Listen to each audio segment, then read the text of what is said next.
こんばんは、もふもふ不動産もふです。今日はですね、12年勤務してですね、手取り14万円で日本終わってるっていうのが話題になったので、それについてですね、動画解説していきたいと思います。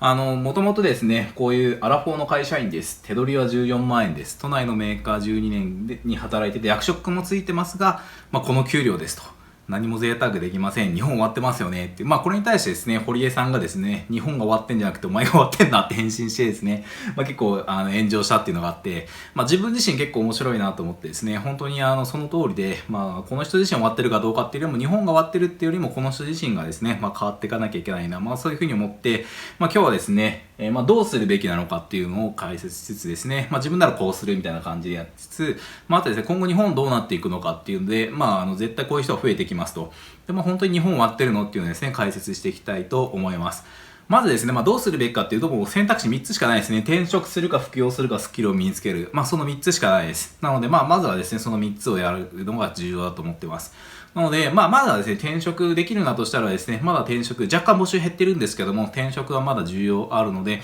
転職できるうちに、景気がいいうちに転職しておくのがいいですね。で、結構ですね、アウトプットに見合った報酬が今もらえてないと。だから手取り14万円で低いんだっていうふうに言うんだったら、それはね、見合ったところに行った方がいいですね。今ずっと同じところにいるメリットってないと思うんで、で、あと会社からね、ちゃんと自分がやってるのにもう評価されない、給料安いって、もっと俺は働けるんだって思うんだとしたら、なおさら転職した方がいいんですね。で、やっぱ重要なのは、その給料っていうのはやっぱ働いたそのアウトプット、成果に対する報酬っていう考え方があるので、自分自身がちゃんと働けて、それで会社に対してもっと利益を出してるんだ。他社でも全然それができるっていうふうに考えてるんだったら、ぜひですね、転職をですね、考えてみらった方がいいかなと思ってます。ちゃんと見合った報酬出すところってあるので、そうであるのがまず重要かなというふうに思ってます。でもね、結構こう言っても、いや、でも自分には転職できないよとか、結構なんだかんだごちゃごちゃ言う人多くて、転職は難しいよとか言う人多いんですよね。それならやっぱしょうがないのかなと思ってて、他のところに行くスキルがなくって、今の会社にしか通用しないですよと。で、今の仕事しかできない。で、それに見合った報酬が出てるんだとしたら、たとえ低くても、それが見合ってる報酬っていう可能性もあるんですよね。あと自分自身の意思で今の会社にいるっていう選択をするんだとしたら、それは日本が終わってるっていうよりも自分自身の判断になるっていうことになると思います。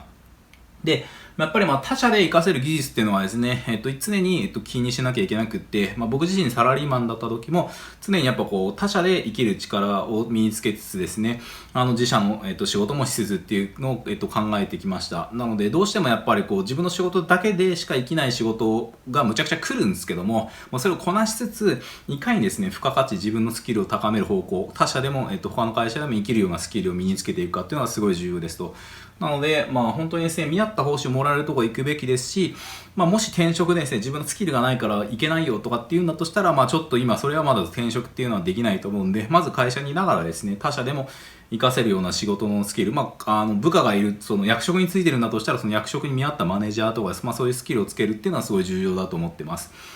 で、12年働いて給料上がらないっていうふうに言ってるんですけれども、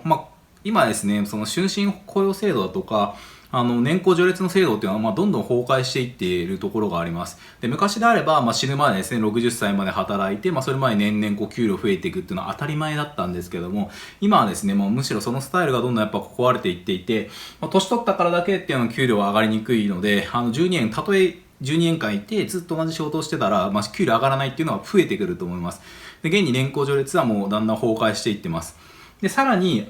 終身雇用も崩壊しつつあるんで、若い人を使いたいんで、どんどんですね、リストラされる可能性も、あります。45歳以上でリストラ、大企業ですら行われてきているんで、大企業も危ないし、中小企業で言ったらなおさらですね、リストラの可能性あって、若い人を生かしたいっていうのがどんどん思惑としてあると思います。それで成長するような人を育てていった方が、会社としてはメリットあると思うんで、なのでもう会社にしがみついて、そのまま同じことやっていくっていうスタンスはですね、もう多分逃げ切れないとは思いますね、ほとんどの人は。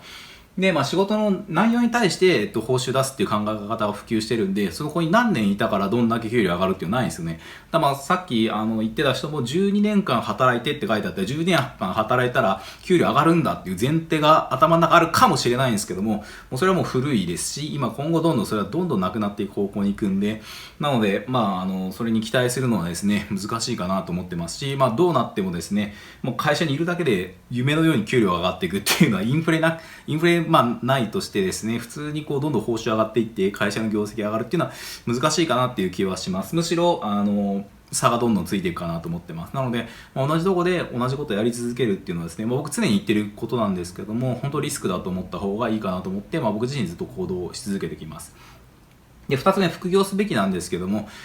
副業は結構いい副業結構あるので、ネットでですね、稼げる仕事がやっぱたくさんあるので、今いろんな人言ってますが、動画の編集とかですね、1本編集するだけやっぱ2万とか3万ぐらい単価いいと取れたりするので、1日2日で2、3万稼げるんだとしたら、それはすごいいいスキルだと思うし、で、動画の編集自体はそんなにスキルいる内容ではないので、ちょっと勉強して、で、YouTube とかいろんなところで教材転がってるんで、それでやりつつやるっていうのもありですし、プログラミング勉強したりとかですね、それで自分でプログラムの仕事を受けたりとか、背取りしたりとかですね、あと記事書くライティングとかですね、そういうので、報酬得たりとかですね、時給労働になるので、そこまでそれで豊かになるかどうかっていうと、まずは手っ取り早く日銭を稼ぐみたいな感じになっちゃうんですけども、こういったところからやっていくのがいいかなと思ってます。あとは動画編集だったら動画編集スクール作ったりとかですね、プログラム作ったらプログラムツールを作ってそれをみんなに売ったりとかですね、ライティングしたらそこから記事を書いてですね、ブログ運営してみたりとかですね、いろいろやっぱ発展したりとかして、そこから資産収入の方に持っていくとかですね、よりその単価、付加価値高めるっていうそのビジネスの考え方を学んでやってみるとかですね、そういう、まず一歩としてはですね、こういう自分でスキルを身につけて副業してみる。そういうのもありかなと思ったりしてます。なので、いろいろなところにですね、挑戦してみるのがいいと思います。副業なのでなかなかね、社畜として残業時間が長いとかいろいろあったりとかあると思うんで、それでもですね、なるべくやっぱ本業の方の仕事を圧縮して、こっちの付加価値高める仕事とかですね、スキルを身につけるっていう時間やっぱ割いていくべきかなと思います。で、転職も副業もダメだとしたら、まずはスキルを身につけるところからなので、まずは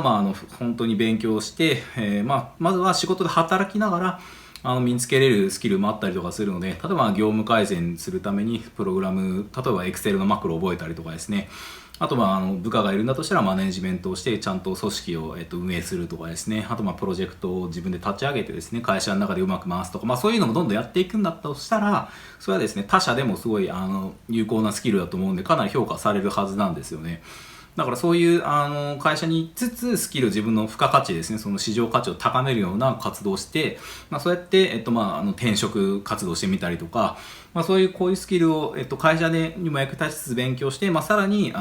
自分でプログラミングを習得して、エンジニアに転職するとかですね、いろんな道はあると思うんで、まずは転職するか副業するか、両方できないんだとしたらまずはスキルを身につける、そういうことをやって少しずつですね、自分の技術を高めていかないと、いつまで経っても年収っていうのは上がらないし、収入は上がらないと。で、むしろ減っていくばっかりになってしまうと。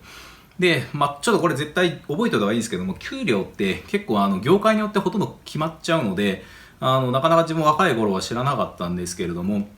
やっぱ給料が高い業界とか低い業界っていうのは決まってるんで、その業界、例えば飲食とかだったら給料、サービス業とかこれぐらいとか、例えば介護とかですね、例えば保育士さんとか、そういうところはこれぐらいとは大体給料決まってるんですよね。そこからいきなり倍の給料を取るっていうのは相当難しいので、もうどの業界行くかだけで大体平均年収とかですね、給料大体決まっちゃうんですよね。だからまずは高い給料欲しいんだとしたら、高い給料のいける業界をまず見ておいて、そこに転職するだとか、そこから最初から入るだとか狙うだとかですね、していかないとやっぱ難しいと思います。なので、ほとんど、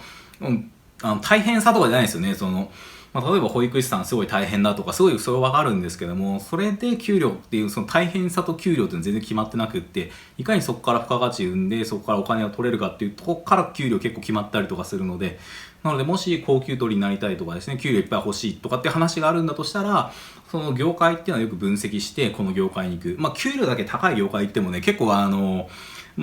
かなり苦しいところは苦しいので、楽な仕事はないとは思っておいた方がいいですけども、でも同じ苦しみを味わうんだとしたら、給料高い方がまだマシだよねっていう考えもあるんで、そこはですね、よく知っておかないと、自分自身あんま考えたことなかったのでですね、よく考えておかないと、安い業界に入って自分だけ給料低いのにって言ってもですね、何やっても多分そこから突き抜けるっていうのは難しいので、いきなり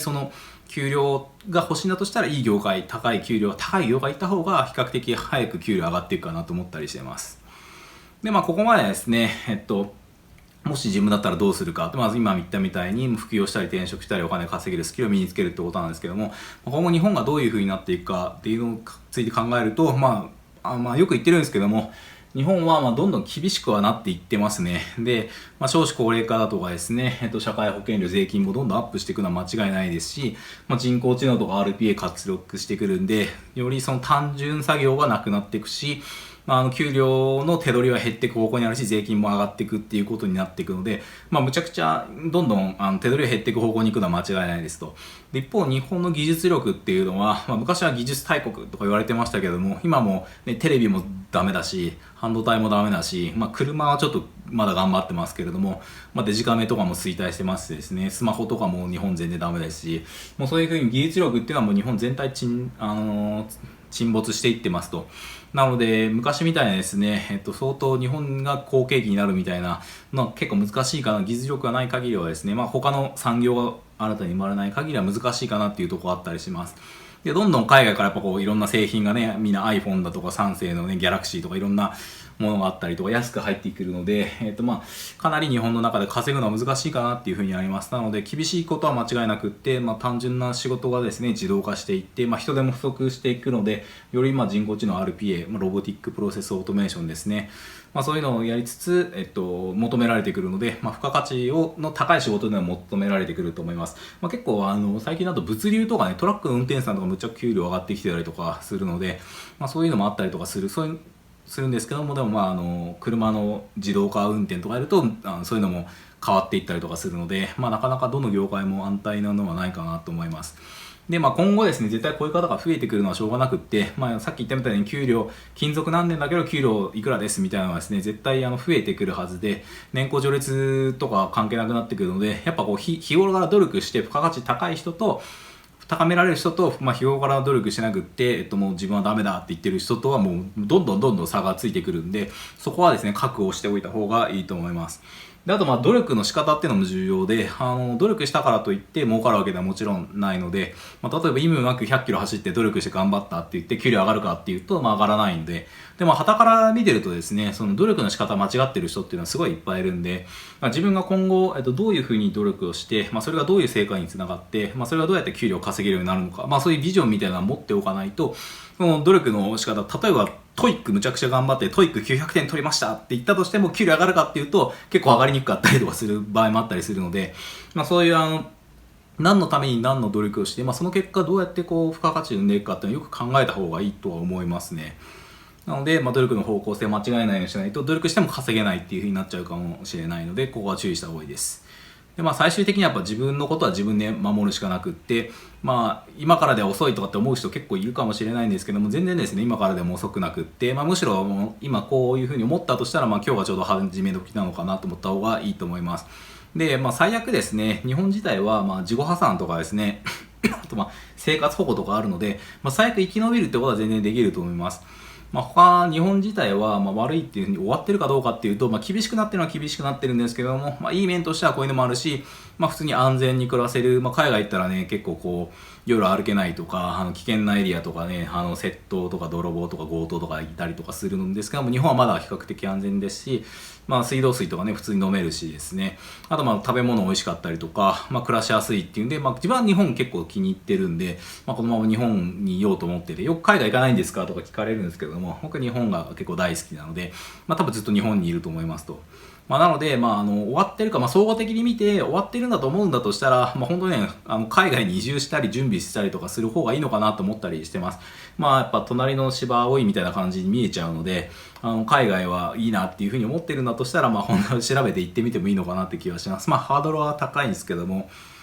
基本ね、こういうのはやっぱ自分自身でやっていかないと、誰も守ってくれないので、よくですね、考えてやっていくのがいいかなと思います。で、僕自身もですね、右往左往してて、リーマンショックっていうのが2008年ぐらい起こって、そこで会社が潰れかけたりとかしてたので、自分自身で稼げるようにならなきゃいけないっていうのを思って、そこからですね、ずっとやり続けてるんですよね。なので、最初からうまくいってるわけなくて、株で失敗したりとかですね、株式投資始めたりとか、2013年ぐらいに不動産投資勉強し始めたりとかですね、2016年ブログやってみたりとか、2018年 YouTube 始めてみたりとかですね、いろんなことをこうやって、稼ぐ方法ですね、いろいろやりつつ、これサラリーマンやりながらやってたんですけども、いろいろ試行錯誤して稼げるようになって勉強してですね、多分相当他の人よりも努力してるはずで、むちゃくちゃ時間かけてやってるんですよね。そういったことからですね、ようやく今年の3月ぐらいにようやくサラリーマン辞めたところなので、11年ぐらいかかってるわけなんですよね。なので、稼げるようになるためには、やっぱこう、地道なですね、長い時間かけて、ちょっとずつやっていって、自分の付加価値高めていくっていうことをやっていかないと、いきなり楽して儲けるとかできないので、今、例えば40だとしても50ぐらいとかには、同じぐらいになったりとかね、50だったら60までとかですね、全然、60だとしても、人生80、90まで生きるとすれば全然遅くないっていうふうに考えられるので、全然いつからでもいいからやって早ければ早いほどやった方がいいと思いますね。こういうふうに自分で副業したりとかお金を稼ぐっていうのを勉強を始めるっていうのは。で、一つだけ注意なんですけども、楽して稼げる方法ないので、本当にですね、注意してください。このツール入れると FX で絶対勝てるとか、これ入れるとマイニングで月利 10% できるとかですね、このツール入れると SEO 上がって検索で、月10万稼げるとかですね、この回に、なんちゃらの回に入るといい物件を紹介するから絶対儲かるとかですね、絶対ないんで、そんな楽な話はあるはずなくって、もしあるとしてもですね、教えるわけがないっていうのがあるんで、楽して稼げる方法はないですと。だから結構いろんな人からこの回はどうですかとか、このマルチ商法はどうですかとか聞かれるんですけども、そういうのを聞いてきてる時点でもうダメだと思いますね。なので、自分で判断するのも重要なんですけど、まず楽して儲けるのはないですね。ストイックにやるしかないです。でも本当に楽に儲ける話はないし、あったとしてもあなたのところには絶対来ないし、見ず知らずの人にこう紹介したりとか勧誘したりするものでもないので、たまにね、絶対儲かる話あったりするんですけども、そういうのないないでですね、本当に信頼できる投資家とかから来るっていうのはあるんですけども、普通の一般人のところにいきなりこう変な話が行くっていうのはまずないので、そういうのは注意した方がいいですね。で、こういうのをやって、50万とか100万とか奪われてですね、どうしましょうって言って、さらに生活苦しくなるっていうパターンがあるんで、うまい話見せるんですけども、本当ね、注意した方がいいですね。はい。で、手取り14万で日本終わってるかどうかなんですけども、日本自体は終わってないですけども、苦しくなるのは間違いないですと。で、特に、自分自身のスキルを身につけていかないと、どんどん差が広がっていって、